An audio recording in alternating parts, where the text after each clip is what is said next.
لەم ساڵدا جیاواز لە ساڵانی ڕابردوو دانیشتوانی کەرکووک پێشوازی لە دوو پرۆسی هەڵبژاردن دەکەن کە هەردوو پرۆسەکە کاریگەری لەسەر چارەنووسی کەرکووک دەبێت. وەک بڕیارە 12/5/2012 شاری کەرکووک و باقی شارەکانی تری عێراق پێشوازی لە هەڵبژاردنی ئەنجومەنی نوێنەران و هاوکات هەڵبژاردنی ئەنجومەنی پارێزگاشت بکات کە بە وتەی پەرلەمانتاریکی کورد هەردوو پرۆسەکە بۆ کورد لە کەرکووک چارەنووسسازن. لە ڕاستیە ئەوەی کە ئەم جارە ڕوبەڕوومان بۆتەوە کە مۆزوعی هەڵبژاردنە بۆ ئەنجومەنی نوێنەرانی عێراق پێم وایە کات و ساتێکی زۆر چارەنووسسازە زۆر حەساسە و ئەم هەڵبژاردنە زۆر جیاوازە لەگە هەڵبژاردنەکانتر. ئەم جارە بۆ هەڵبژاردن ئەتوانین بڵین یەکخستنی تواناکان و هەروەها پێکەوە کارکردن و نواندی جورئەتێکی کوردانە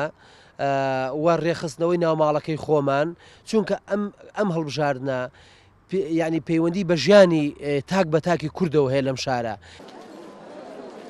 دوایەوەی ماوەی 13 ساڵە خەڵکی کەرکووک بەشداری هەڵبژاردنی ئەنجومەنی پارێزگایان نەکردووە و شارەکەش لە دوو خوڵی هەڵبژاردنی ئەنجومەنی پارێزگا بێبەش کراوە. کەسی کورد جگەلەوەی بە یەکلیست بەشدار نابێ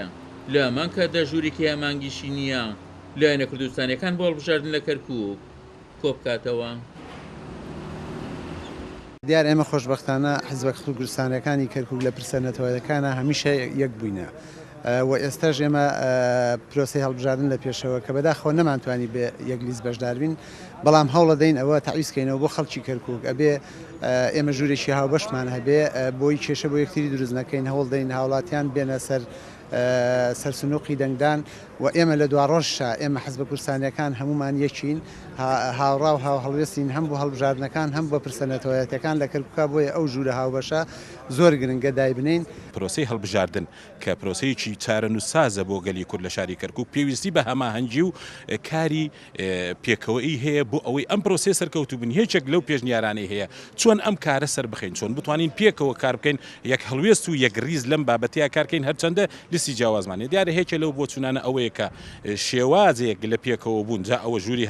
عملیات بێ هەر شێوازێ بێ دەبێ کارێکی هاوبەش بدۆزرێتەوە میکانیزمێکی هاوبەش بدۆزرێتەوە بۆ ئەوەی ئەم هەڵبژاردنە کورد بتوانێت یەک هەڵوێستی یەک ریزی پێوە دیار بێ. لە نێوان پەرتەوازەی ناوماڵی لایەنە کوردستانیەکان بۆ هەڵبژاردن خاڵێکی گرنگ کە دەبێت هاوڵاتیانی کورد لە کەرکووک بە هەندوەری بگرن چارەنووسی شارەکەیانە کە پێویستە بە نەزەری ئەعتیباروەری بگرن بە تایبەت کە بۆ ئەم هەڵبژاردنانە پێکاتەکانی تر لە کەرکووک ناوماڵی خۆیان ڕێخستووە.